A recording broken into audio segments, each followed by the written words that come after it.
Pernahkah kamu melihat seseorang dihina saat sedang berbuat benar? Sore itu, halaman rumah masih basah oleh gerimis. Lestari berdiri memegang dompet usang yang ia temukan di tepi jalan pasar. Tangannya dingin, perutnya lapar. Tapi isi dompet itu tetap utuh. Ada uang tebal, surat tanah, dan kartu nama juragan paling disegani di kecamatan. Dari dalam rumah, suara mertuanya menusuk. "Lestari, minyak habis, beras menipis, kamu malah melamun." Iparnya terkekeh sambil melipat tangan. "Kalau aku jadi dia, uangnya sudah dipakai dulu. Buat orang miskin kesempatan begini datang sekali." Lestari menunduk, lalu menggenggam dompet itu makin erat. Suaminya, Bagas, hanya diam di ambang pintu. Tatapannya ragu, seolah ingin bicara tapi takut. Dengan sandal tipis dan baju yang masih lembab, Lestari melangkah keluar rumah. Ia memilih hujan, daripada tinggal di tempat yang terus merendahkannya. Tak ada yang tahu, keputusan kecil sore itu akan membuat satu keluarga menelan malu. Dan saat ia pulang nanti, bukan uang yang ia bawa, melainkan sebuah kunci karatan yang membuat semua orang tertawa. Tapi siapa sangka, benda remeh itu akan mengubah nasib mereka selamanya. Subscribe jika kamu pernah dianggap tidak berharga, lalu bangkit dengan cara yang tak disangka.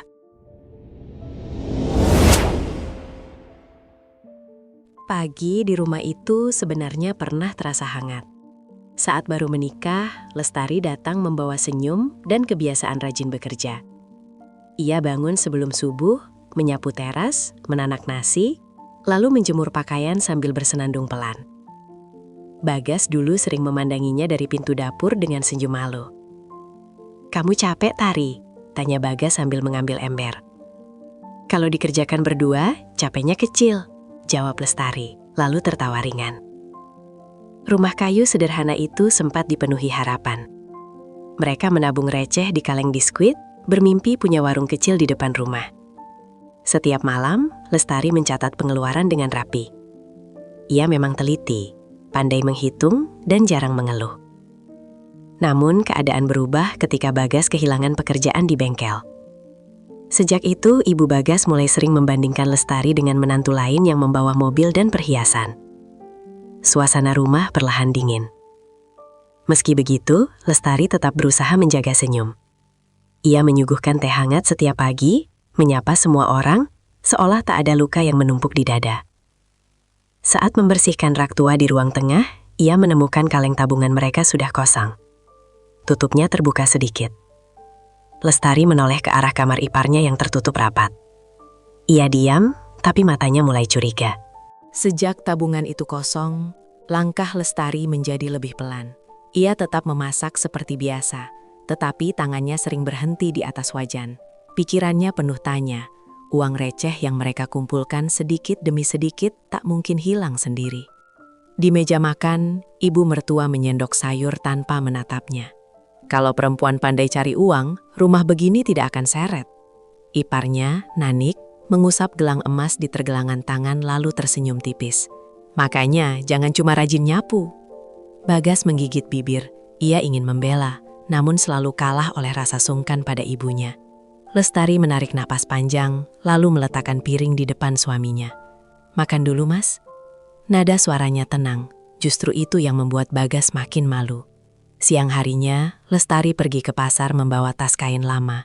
Ia menjual 2 toples kerupuk buatan sendiri. Hasilnya tak seberapa, tapi cukup membeli beras setengah kilo dan minyak saset. Dalam perjalanan pulang, hujan turun mendadak. Orang-orang berlari mencari teduh. Saat menepi dekat selokan batu, matanya menangkap benda coklat basah terselip di rumput. Sebuah dompet tua. Ia memungutnya perlahan. Berat sekali. Ketika dibuka sedikit, napasnya tertahan. Tumpukan uang rapi terlihat di dalam, bersama beberapa surat penting. Lestari menoleh ke kanan kiri. Jalanan sepi. Di kejauhan, seseorang berlari sambil berteriak panik. "Dompet saya! Ada yang lihat dompet saya!" Suara itu makin dekat. Seorang lelaki tua berjaket gelap terengah-engah di bawah hujan. 2 orang sopir ikut mencari ke pinggir jalan sambil menyorot tanah dengan senter ponsel. Wajah lelaki itu pucat, tangannya gemetar menepuk saku berkali-kali. Lestari memandang dompet di tangannya, lalu melangkah maju. "Pak, apa ini milik Bapak?" Lelaki tua itu berhenti mendadak. Matanya membesar saat melihat dompet kusam itu. Ia segera membuka isi dalamnya, menghitung cepat, lalu memeriksa map kecil berisi surat. Lengkap, bisiknya pelan. Salah satu sopir menatap Lestari dari atas sampai bawah. Ibu nemu di mana? Sudah dibuka ya? Nada curiganya tajam. Lestari menarik tangan ke belakang. Wajahnya memerah. Di rumput dekat selokan. Saya cuma lihat isi sedikit, supaya tahu pemiliknya. Lelaki tua itu menoleh ke sopirnya. Cukup. Jangan bicara sembarangan. Ia lalu menghadap Lestari dan menunduk singkat. Sesuatu yang membuat semua orang terdiam. Nama saya Darmono. Terima kasih. Banyak orang lewat tadi. Tapi justru ibu yang berhenti. Lestari kikuk, perutnya keroncongan, bajunya basah kuyup. Sudah sewajarnya, Pak. Darmono menatap lama, seolah sedang mengingat sesuatu pada wajah perempuan itu. Lalu ia merogoh saku dalam, mengeluarkan benda kecil berkarat. Sebuah kunci. Besok pagi, datang ke alamat ini. Bawa kunci ini. Sopir-sopir saling pandang heran. Lestari juga bingung. Pak, ini maksudnya apa? Darmono hanya tersenyum tipis. Kalau ibu berani datang, ibu akan paham. Malam itu, Lestari pulang dengan rambut masih lembab dan telapak kaki penuh lumpur. Di tangannya hanya ada secarik alamat dan kunci karatan. Begitu masuk rumah, suara tawa langsung menyambut. Nah, pulang juga, seru Nanik sambil menepuk meja. Dapat berapa juta? Ibu mertua mendekat. Matanya cepat mencari kantong belanja. Mana uangnya? Lestari membuka telapak tangan. Kunci kecil itu tampak kusam dan berkarat. Ruang tengah seketika hening, lalu pecah oleh gelak tawa. Cuma ini. Nanik sampai membungkuk menahan geli. Kejujuran dibayar besi bekas. Ibu mertua menggeleng keras. Makanya jangan bodoh. Orang miskin itu harus pintar ambil kesempatan. Bagas berdiri di dekat pintu. Wajahnya campur aduk, antara malu dan bingung. Siapa orang itu? Tanyanya pelan. Pak Darmono, jawab Lestari. Beliau minta aku datang besok pagi ke gudang tua di Jalan Pabrik Lama. Nanik langsung menyeringai. Oh, aku tahu tempat itu. Bangunan kosong, atap bocor, penuh tikus. Ibu mertua menepuk bahu Bagas. Lihat istrimu. Sudah susah, masih gampang dibohongi. Lestari menunduk. Tapi kali ini ia tidak menangis. Ia membersihkan kunci itu dengan ujung kerudung. Lalu menyimpannya hati-hati. Saat semua masuk kamar, Bagas menghampiri dengan suara lirih. Kalau kamu mau, besok jangan datang. Aku takut kamu dipermainkan. Lestari menatap suaminya tenang. Kalau aku takut terus, hidup kita tidak akan pindah kemana-mana. Di luar, angin meniup jendela tua hingga berderit panjang. Entah kenapa, suara itu terasa seperti peringatan. Pagi belum terang saat Lestari sudah berjalan menuju Jalan Pabrik Lama. Kabut tipis turun di antara bangunan tua. Tangannya menggenggam kunci kecil itu erat sekali. Bagas sempat ingin ikut, tetapi ibunya sengaja menahan dengan meminta mengantar beras ke pasar. Biarkan dia belajar sendiri, kata ibu mertua dingin. Gudang yang dimaksud berdiri miring di ujung jalan. Pintu besinya kusam, cat terkelupas, rumput liar setinggi lutut. Dari jauh, tempat itu tampak tak bernilai. Dua warga yang lewat bahkan tertawa kecil. Itu bangunan mau roboh, ngapain didatangi? Lestari menelan ludah. Ia hampir berbalik. Namun suara Pak Darmono semalam terngiang jelas. Kalau ibu berani datang, ibu akan paham. Ia memasukkan kunci ke lubang gembok. Seret sekali. Lestari memutar perlahan sampai tangannya sakit. Klik. Pintu terbuka sedikit, mengeluarkan debu tebal dan bau kayu lama. Di dalam hanya ada meja rusak, timbangan besi, serta beberapa map tua.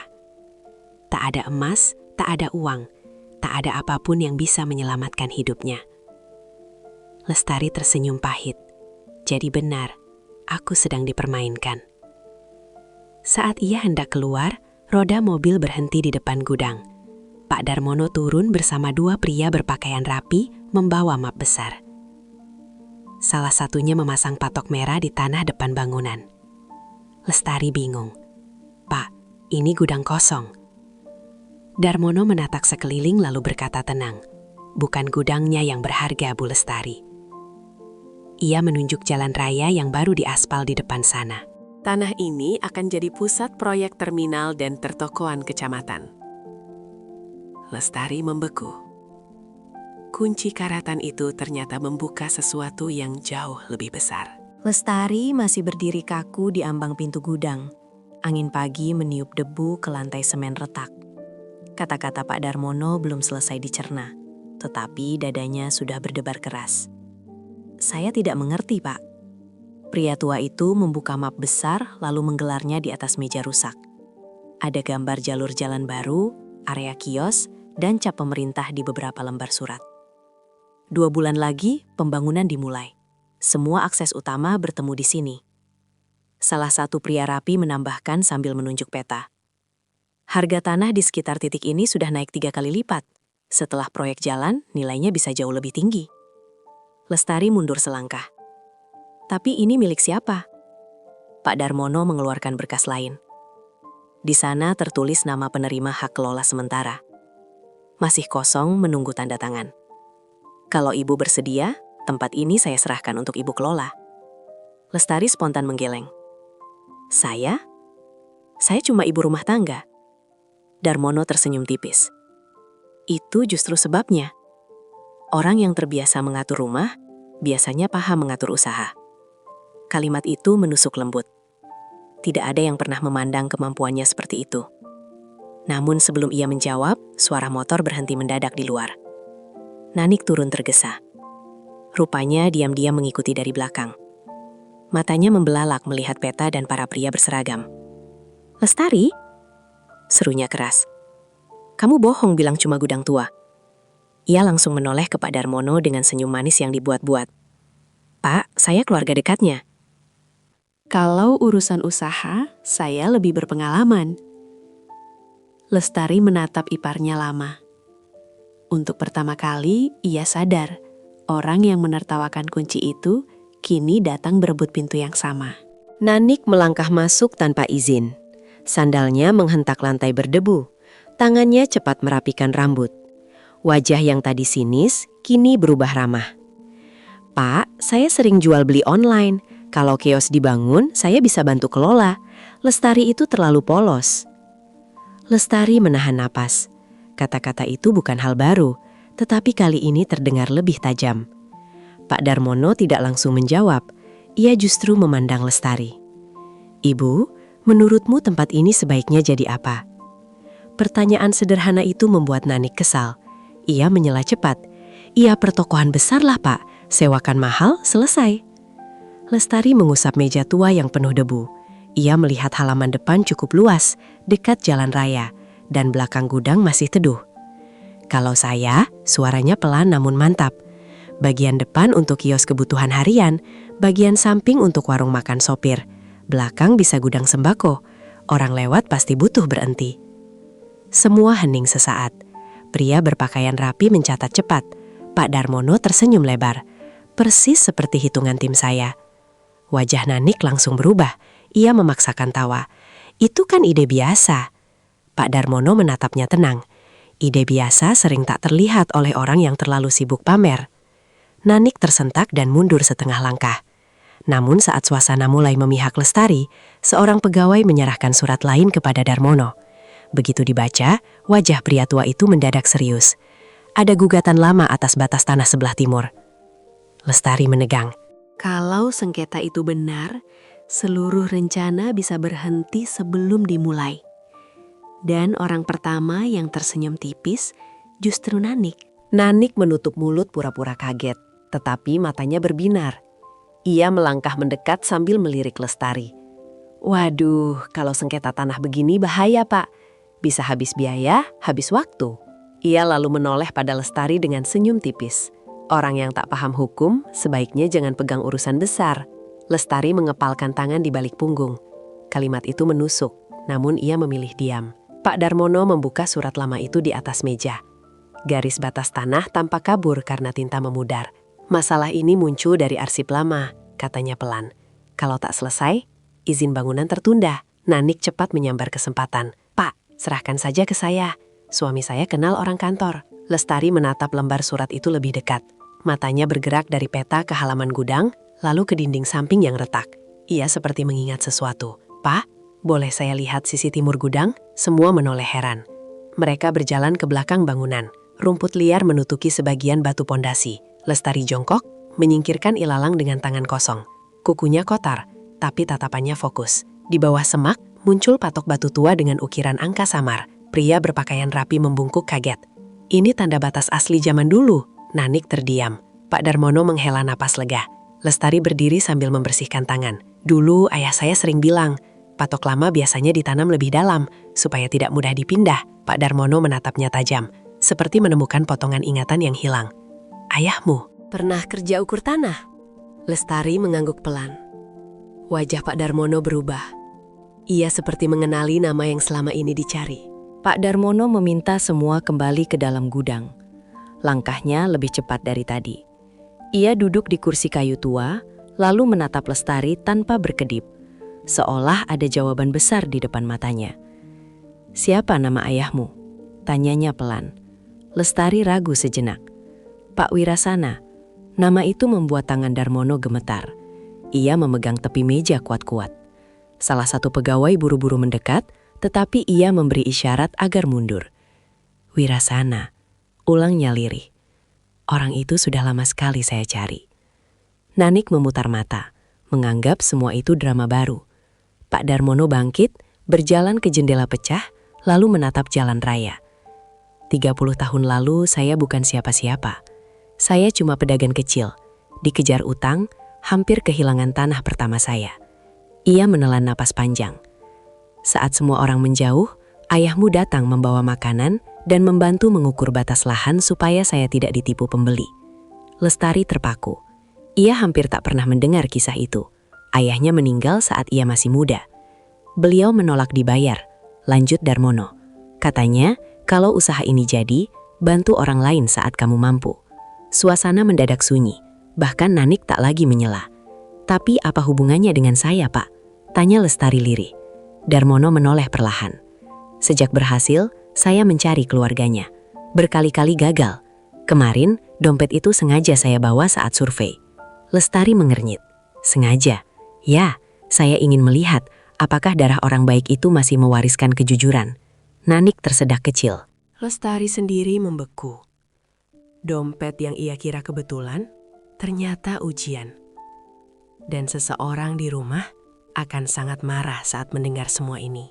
Lestari memegang sisi meja agar tubuhnya tetap tegak. Dadanya sesak, bukan karena takut, tetapi karena nama ayahnya tiba-tiba hidup kembali lewat cerita orang lain. Jadi, Bapak sudah tahu saya anak Pak Wirasana. Pak Darmono mengangguk pelan. Saya curiga sejak melihat wajahmu, tapi saya harus yakin pada sifatmu, bukan hanya nama keluargamu. Ia lalu membuka map kecil lain. Di dalamnya ada foto lama yang mulai pudar. Seorang pria muda berdiri di sawah bersama lelaki kurus berkaus lusuh. Lestari menutup mulutnya. Pria muda itu ayahnya. Air matanya jatuh tanpa suara. Beliau menolong saya saat saya dianggap gagal, kata Darmono. Sekarang giliran saya menepati janji. Nanik maju setengah langkah. Suaranya dipaksa manis. Pak, kalau begitu kami keluarga besar juga ikut senang. Semua ini bisa dikelola bersama. Pak Darmono menoleh tajam. Keluarga besar yang mana? Yang menertawakan kunci itu? Nanik langsung pucat. Lestari menunduk. Untuk pertama kali, bukan dirinya yang dipermalukan. Namun Darmono belum selesai. Ia mendorong satu berkas ke depan Lestari. Ini hak kelola sementara. Tapi ada syarat. Lestari mengusap air mata. Syarat apa, Pak? Ibu harus mengelolanya sendiri. Tidak boleh dipinjam nama, tidak boleh dikendalikan siapapun, termasuk keluarga.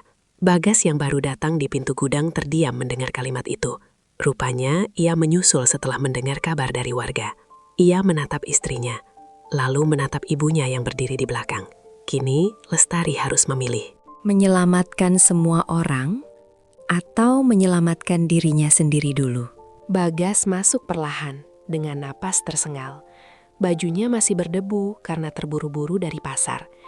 Di belakangnya, ibu mertua berdiri kaku sambil menahan malu melihat suasana yang berubah total. "Tari," suara Bagas pelan.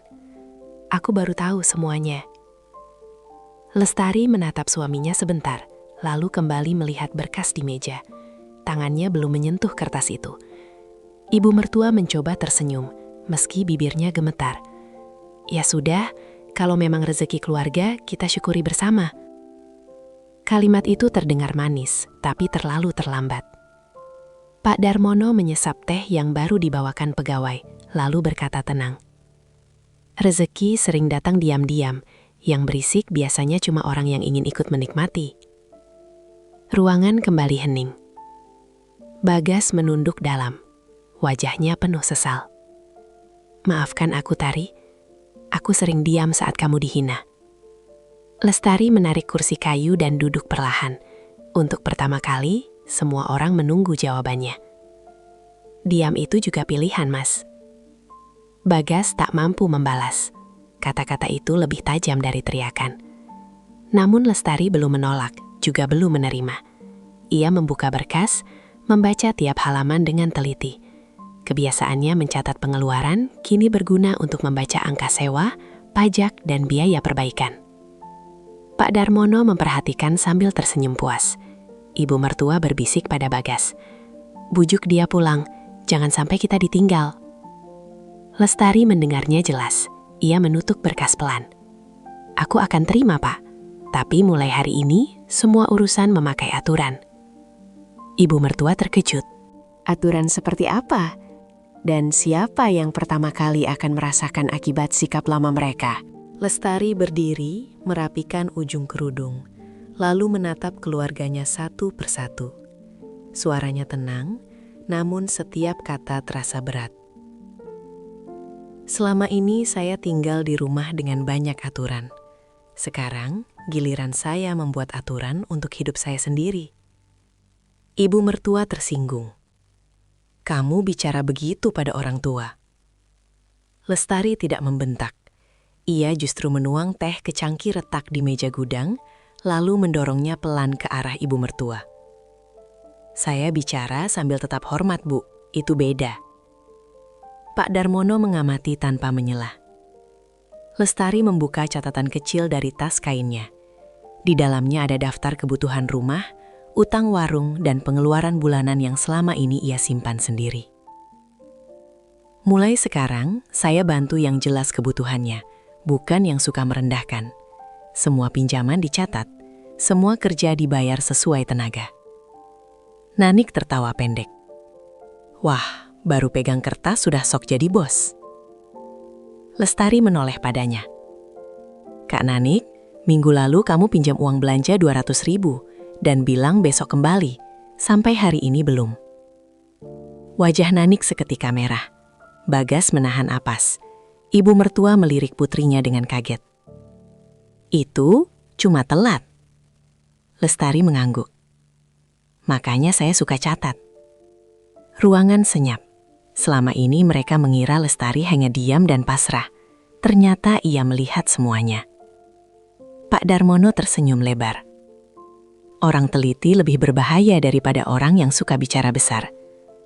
Namun saat suasana mulai condong pada Lestari, salah satu pegawai masuk tergesa membawa kabar baru.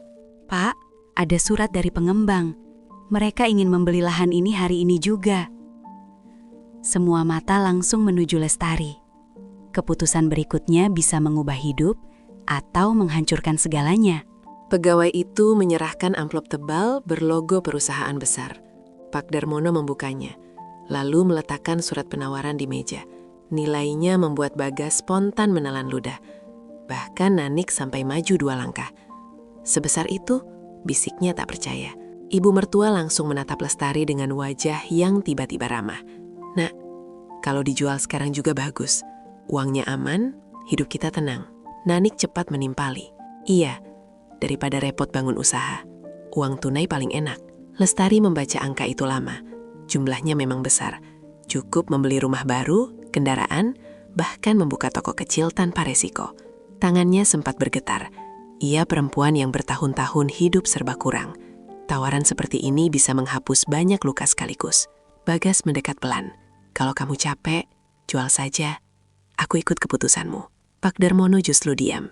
Ia seolah sengaja membiarkan Lestari berpikir sendiri. Lestari lalu bertanya pada pegawai, kalau proyek terminal jadi, nilai tempat ini 5 tahun lagi berapa?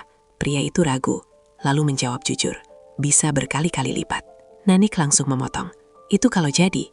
Kalau gagal, Lestari menatap halaman depan, membayangkan warung, kios, dan orang-orang singgah. Ia teringat kerupuk yang dijual sedikit demi sedikit di pasar. Aku capek miskin, tapi aku lebih capek selalu bergantung. Ia menaruh surat penawaran kembali ke meja. Maaf, saya tidak jual. Ibu mertua membelalak. Nanti kalau rugi, Lestari menjawab tenang. Kalau rugi karena belajar, itu masih lebih baik daripada untung lalu kembali diinjak. Namun seseorang di luar gudang sedang mendengar semua keputusan itu dan tersenyum licik. Dari luar gudang, seorang pria berjaket coklat masuk sambil membawa map hitam. Rambutnya licin, senyumnya rapi, tetapi matanya terlalu sibuk menilai keadaan. Ia memperkenalkan diri sebagai Rendra, perwakilan pengembang. Bu Lestari, keputusan ibu berani. Saya suka orang berani. Ia mengulurkan tangan. Lestari menyambut seperlunya. Rendra menatap sekeliling lalu berbicara santai. Kalau tidak dijual, kami bisa kerjasama. Modal bangunan dari kami, nama lahan tetap milik ibu. Ibu tinggal tanda tangan. Nanik langsung bersemangat. Nah, ini pintar, dapat untung tanpa kerja. Pak Darmono tidak tersenyum sedikit pun. Perjanjian seperti apa? Rendra membuka map. Banyak halaman, tulisan rapat, istilah hukum berderet. Ibu mertua sudah mengangguk-angguk, meski tak paham isi kertas. Lestari menerima dokumen itu dan membacanya perlahan. Kebiasaan telitinya kembali bekerja. Ia tidak terburu-buru meski semua orang menunggu. Beberapa menit kemudian ia mengangkat kepala. Di halaman 7, kalau target sewa tidak tercapai, hak pengelolaan pindah ke perusahaan. Senyum Rendra sempat goyah. Itu hanya standar pengamanan. Lestari membalik halaman lain. Di halaman 9, renovasi memakai pinjaman berbunga yang dibebankan ke saya. Ruangan mendadak senyap. Pak Darmono tertawa kecil. Jadi bukan kerjasama, ini cara halus mengambil tanah. Rendra mulai kaku. Nanik mundur pelan, pura-pura tak pernah mendukung. Lestari menutup map dan mengembalikannya. Saya memang miskin, Pak, tapi saya tidak murah. Wajah Rendra memerah. Ia meraih map kasar lalu keluar tanpa pamit. Namun sebelum pergi, ia berbisik di pintu. Menolak saya hari ini, ibu akan menyesal. Ancaman itu halus, tapi cukup membuat udara di gudang terasa dingin. Setelah Rendra pergi, gudang kembali sunyi. Hanya suara kipas tua berdecit dan napas orang-orang yang masih tertahan. Bagas memandang istrinya seperti melihat orang baru. Kamu, sejak kapan bisa baca kontrak begitu? Lestari tersenyum tipis. Dulu aku pernah bantu tetangga isi berkas koperasi. Aku belajar pelan-pelan. Bagas menunduk makin dalam. Banyak hal tentang istrinya ternyata tak pernah ia pedulikan. Pak Darmono menepuk meja. Itu sebabnya saya pilih dia. Orang yang mau belajar diam-diam biasanya paling siap saat kesempatan datang. Ibu mertua mendekat dengan suara lebih lembut dari biasanya. Lestari, kalau begitu ibu minta maaf. Kita mulai lagi dari awal ya. Kalimat itu terdengar baik, tetapi matanya terus melirik berkas hak lola. Lestari menangkap arah pandang itu. Ia tidak marah. Ia mengambil sapu tua di sudut gudang, lalu mulai menyapu lantai penuh debu. Semua bingung melihatnya. Kok nyapu? Tanya Nanik. Lestari tetap bekerja. Kalau mau tempat ini jadi rezeki, kotorannya dibersihkan dulu. Ia lalu menyerahkan sapu kedua pada Bagas. Mas, bantu. Bagas langsung menerima tanpa bicara. Sapu ketiga ia sodorkan pada Nanik. Iparnya kaget. Aku? Panas begini? Katanya mau ikut usaha. Pak Darmono menahan senyum. Ibu mertua pura-pura batuk agar tak diminta. Namun Lestari menoleh hormat. Bu, tolong lap meja depan. Biar tamu nanti nyaman. Tak ada bentakan, tak ada hinaan. Tapi untuk pertama kali, orang-orang yang dulu memerintah, kini diberi kerja. Saat mereka sibuk membersihkan, seorang warga datang tergesa dari jalan depan. Bu Lestari, alat berat sudah masuk lahan seberang. Proyek dimulai lebih cepat. Semua saling pandang. Kesempatan besar ternyata datang sekarang, bukan nanti. Kabar itu membuat suasana berubah seketika. Dari pintu gudang, terlihat truk dan alat berat bergerak di lahan seberang. Debu naik ke udara. Suara mesin meraung panjang. Jalan yang dulu sepi mendadak ramai. Nanik menjatuhkan sapu. Kalau proyek mulai sekarang, kios di sini pasti laku. Ibu mertua buru-buru merapikan rambut. Kita harus cepat buka usaha, jangan kalah duluan. Lestari tetap tenang. Ia justru mengambil buku catatan kecil, lalu menulis beberapa daftar. Meja, kompor, bahan makan, tukang bangunan, izin usaha. Pak Darmono tersenyum puas. Orang panik melihat uang, orang siap melihat langkah. Bagas mendekat. Aku mau bantu sungguh-sungguh, Tari. Suruh apa saja. Lestari menatapnya lama, lalu menyerahkan daftar pertama. Cari 3 tukang yang jujur, bukan yang murah. Bagas mengangguk cepat dan berlari keluar. Namun sebelum semua bergerak, sebuah mobil hitam berhenti mendadak. Rendra turun bersama 2 orang petugas berseragam. Ia tersenyum puas. Maaf mengganggu, kami membawa laporan lama. Gudang ini diduga berdiri melewati garis sempadan jalan. Semua membeku. Petugas mulai mengukur halaman depan. Jika benar melanggar, sebagian bangunan bisa dibongkar. Ibu mertua langsung panik. Nanik menyalahkan keadaan. Bagas baru kembali dan terpaku di pintu. Rendra menatap Lestari. Saya sudah bilang, ibu akan menyesal. Lestari menahan napas. Ia melihat buku catatan di tangannya, lalu memandang patok batu lama yang tadi ditemukan. Mendadak ia teringat sesuatu. Bukan tanah ini yang sedang dibidik Rendra. Pria itu sengaja memaksa bangunan dibongkar karena ada sesuatu di bawah lantai gudang yang ingin ia ambil lebih dulu. Lestari melangkah ke tengah ruangan sebelum petugas mulai memberi tanda bongkar. Wajahnya tenang, tetapi matanya tajam, menatap lantai semen tua di dekat meja timbang. Pak, ukur dulu bagian dalam gudang itu. Rendra tertawa pendek. Kenapa? Takut bangunan roboh? Bukan, jawab Lestari. Takut ada yang terlalu ingin bangunan ini dibuka. Kalimat itu membuat semua menoleh. Pak Darmono menyipit mata, mulai paham arah pikirannya. Petugas tetap bekerja. Saat meteran ditarik, Lestari jongkok dan mengetuk beberapa bagian lantai dengan gagang sapu.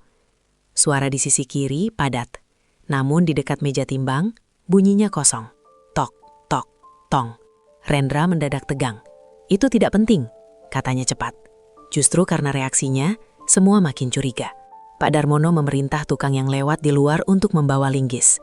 Dengan izin petugas, lantai retak itu dicongkel sedikit. Debu beterbangan. Beberapa menit kemudian, muncul penutup kayu tua berlapis semen tipis. Nanik menutup mulut. Ada ruang bawah. Rendra maju ingin menghentikan, tetapi Bagas menahan bahunya. Diam dulu. Penutup diangkat perlahan. Di bawahnya terdapat kotak besi kecil, berkarat namun masih utuh. Pak Darmono menatap Rendra tajam. Jadi ini alasanmu. Rendra pucat. Itu saya tidak tahu. Lestari berdiri sambil membersihkan tangannya. Orang yang terlalu memaksa beli tempat caleg biasanya tahu ada sesuatu yang orang lain belum tahu. Kotak dibawa ke meja. Semua menahan napas saat kunci kecil karatan milik Lestari ternyata pas membuka gemboknya. Klik. Di dalamnya ada map tua, beberapa sertifikat lama, dan satu buku catatan tanah bernilai tinggi. Wajah Pak Darmono berubah serius. Isi kotak itu bisa menyelamatkan usaha mereka. Atau menghancurkan nama seseorang di keluarga ini. Pak Darmono membuka buku catatan itu perlahan. Kertasnya menguning, sudut-sudutnya rapuh. Di halaman depan tertulis daftar pinjaman lahan, pembayaran, dan tanda tangan para saksi lama. Beberapa nama dikenal warga sekitar sampai sekarang. Salah satu sertifikat membuat pegawai terkejut. "Pak, ini bukti akses jalan belakang. Kalau sah, lahan kita punya pintu masuk kedua. Artinya, nilai tanah itu naik jauh lebih tinggi." Ibu mertua langsung berseri-seri. "Nah, benar kan? Keluarga kita memang sedang beruntung." Lestari hanya diam. Pak Darmono membalik halaman lain, lalu wajahnya mengeras. Ada catatan hutang lama yang belum dibayar, lengkap dengan nama penjamin. Nama itu membuat Bagas membeku. "Bu," suaranya serak. Ibu mertua mendekat, lalu mundur setengah langkah saat membaca sendiri tulisan di sana. Ternyata, bertahun-tahun lalu, ibu mertua pernah meminjam uang pada pemilik gudang lama dan menjaminkan tabungan keluarga kecil Bagas tanpa sepengetahuan siapapun. Itulah sebabnya kaleng tabungan mereka dulu sering berkurang sedikit demi sedikit. Nanik menoleh kaget. "Ibu ambil uang itu."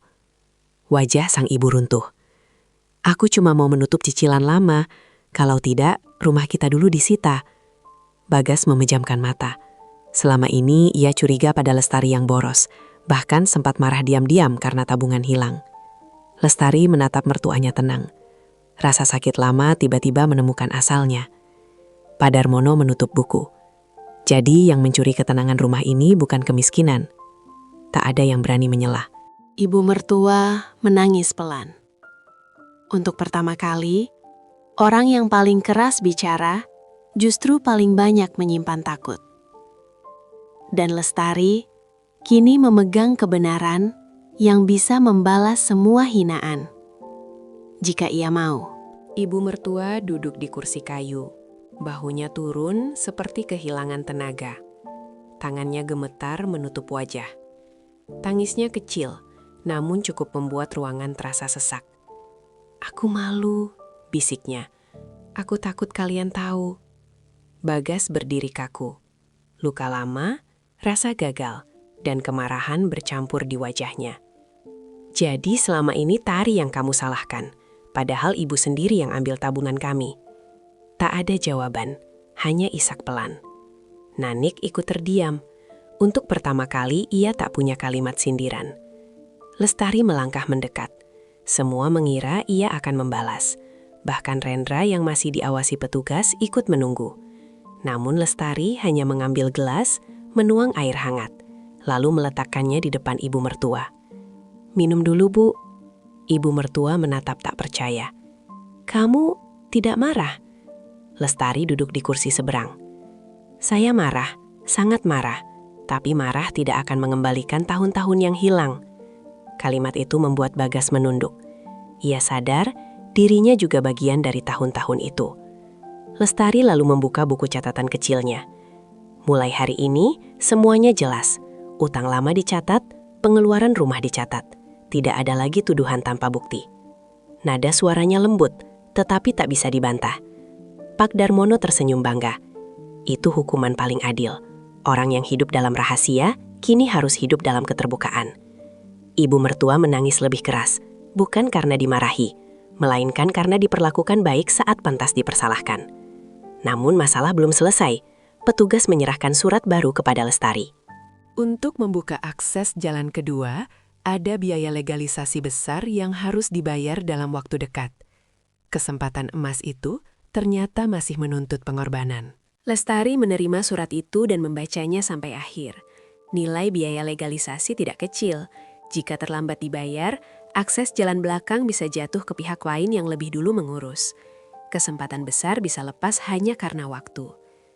Nanik langsung panik. "Jual saja sebagian tanah, biar cepat selesai." Ibu mertua menunduk, tak berani banyak bicara. Bagas mengusap wajah.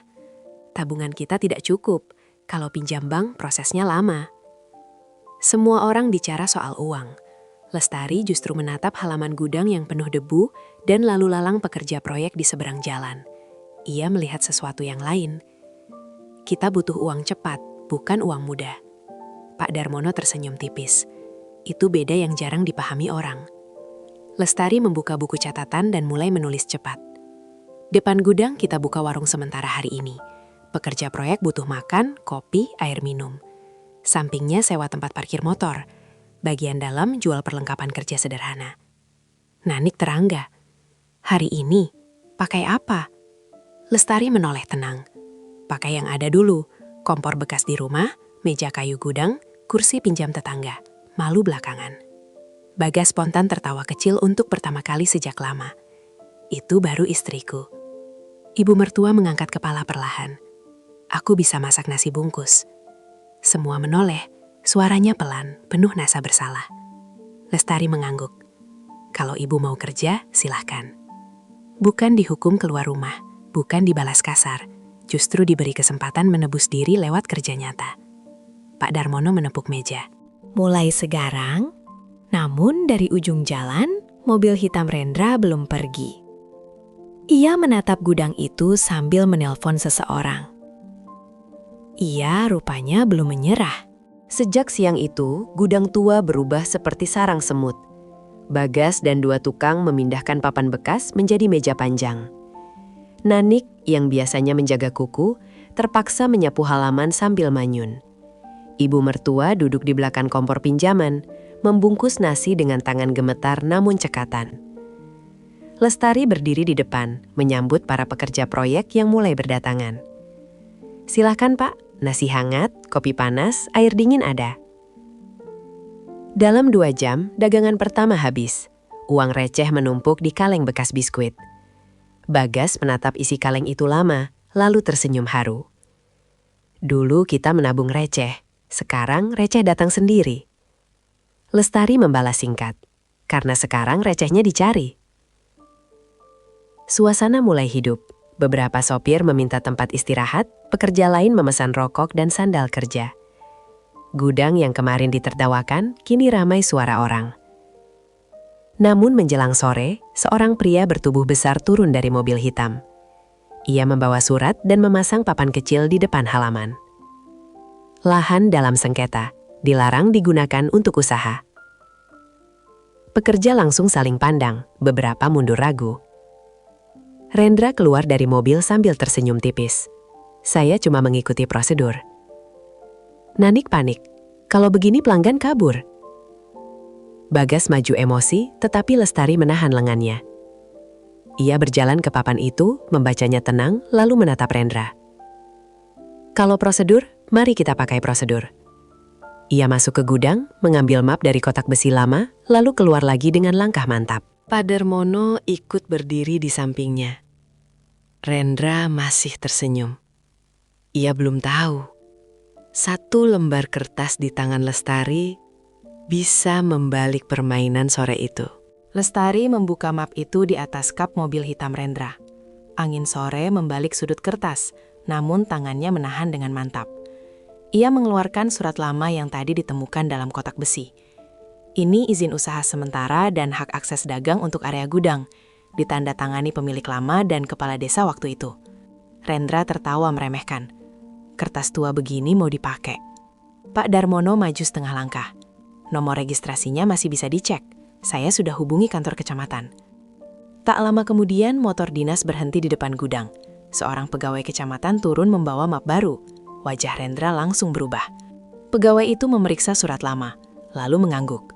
Data ini tercatat. Selama proses legalisasi berjalan, usaha sementara boleh beroperasi. Pekerja proyek yang tadi ragu langsung kembali mendekat. Beberapa malah tertawa melihat papan sengketa. Rendra mencoba bicara. Tapi saya punya laporan. Pegawai memotong tegas. Laporan boleh. Menakut-nakuti warga juga ada aturannya. Nanik menahan senyum. Bagas menepuk bahu tukang sambil lega. Lestari lalu mengangkat papan larangan itu, membersihkan debunya, dan menyerahkannya kembali kepada Rendra. Pakailah lagi kalau memang ada dasar.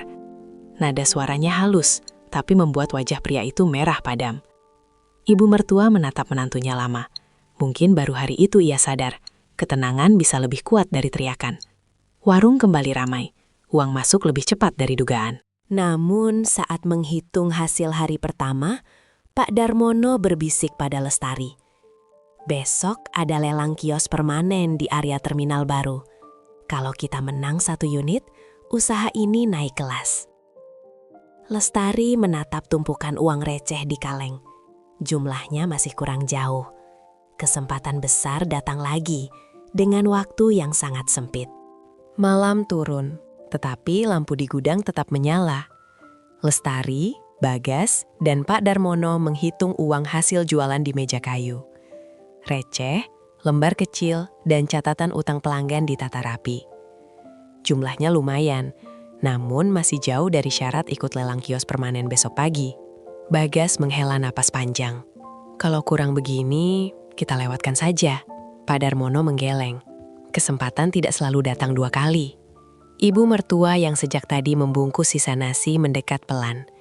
Ia membuka kain kecil dari balik kebaya tua. Di dalamnya ada gelang tipis dan cincin lama. Ini satu-satunya yang masih ibu punya. Bagas terkejut. Bu, jangan. Air mata wanita tua itu jatuh. Dulu ibu simpan buat takut miskin. Sekarang ibu pakai buat berhenti jadi beban. Ruangan hening. Nanik yang sejak tadi diam tiba-tiba meletakkan ponselnya di meja. Aku juga jual gelangku tadi sore ke teman toko emas. Ia mengeluarkan amplop kecil berisi uang. Semua menoleh kaget. Nanik menghindari tatapan Lestari. Jangan salah paham, aku cuma capek jadi orang yang selalu iri. Lestari tidak banyak bicara. Ia hanya menggeser kursi kosong. Duduk, kita hitung sama-sama. Untuk pertama kali, mereka bekerja sebagai keluarga, bukan kubu yang saling menjatuhkan. Saat jumlah hampir cukup, Bagas merogoh dompetnya dan mengeluarkan kertas lusuh. Surat lamaran kerja dari kota yang selama ini ia sembunyikan. Aku batal berangkat jauh. Aku mau bangun ini sama kamu. Lestari menatap suaminya lama. Ada luka lama, tapi juga harapan baru. Namun tepat saat suasana menghangat, telepon Pak Darmono berbunyi. Wajahnya mendadak serius. Besok lelang dimajukan 1 jam lebih awal. Artinya mereka harus berangkat sebelum subuh. Atau kehilangan semuanya. Ayam belum berkokok saat mereka sudah bergerak. Kabut masih tebal di jalan menuju kantor kecamatan. Bagas menyetir motor tua, membawa Lestari di belakang. Pak Darmono menyusul dengan mobil. Ibu mertua dan Nanik menjaga warung agar tetap buka pagi-pagi. Di tas kain Lestari ada uang hasil semalam, perhiasan yang dijual, dan harapan satu keluarga. Sesampainya di aula kecil kecamatan, beberapa peserta lain sudah datang. Ada pemilik toko besar, kontraktor, dan orang-orang berjas rapi. Lestari dengan sandal sederhana jadi pusat lirikan. Seorang peserta berbisik cukup keras. Ini ikut lelang atau salah masuk antrean bantuan? Beberapa orang tertawa kecil. Bagas mengepal tangan, namun Lestari menyentuh lengannya. Biar. Panitia membuka acara. Harga awal diumumkan. Angka itu membuat jantung mereka berdegup cepat. Masih masuk, tapi tipis sekali. Satu persatu peserta menaikkan penawaran. Nilai terus melonjak. Bagas mulai pucat. Kita tak akan kuat. Lestari diam, matanya justru mengamati siapa yang benar-benar serius dan siapa yang hanya menekan harga. Ia melihat 2 peserta saling memberi kode kecil pada Rendra yang duduk di belakang. Mereka sengaja mendorong harga naik. Lestari menoleh ke Pak Darmono. Kalau mereka menang, kios itu dipakai sendiri atau cuma menghalangi kita? Pak Darmono tersenyum. Akhirnya kamu lihat permainannya. Saat angka hampir melewati batas kemampuan mereka, Lestari berdiri. Saya mundur. Bagas kaget. Tari! Rendra tersenyum puas. 2 peserta titipannya ikut santai. Harga berhenti di angka tinggi. Panitia mengetuk meja. Menang sementara. Sebelum kalimat selesai, Lestari mengangkat tangan lagi. Saya mau ikut lelang kios nomor 2. Ruangan hening. Tak ada yang sadar, kios nomor 2 justru berada tepat di pintu masuk utama terminal. Ruangan langsung gaduh. Banyak peserta buru-buru membuka brosur lokasi. Rendra berdiri setengah bangkit. Wajahnya berubah tegang. Ia terlalu fokus merebut kios nomor 1 sampai lupa melihat peta lengkap. Panitia mengangguk. Lelang kios nomor 2 dimulai sekarang.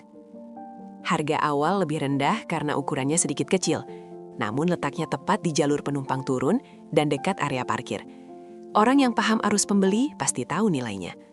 Pak Darmono menahan senyum. Langkah bagus. Bagas berbisik kagum. Kamu tahu dari mana? Lestari menunjuk jendela aula.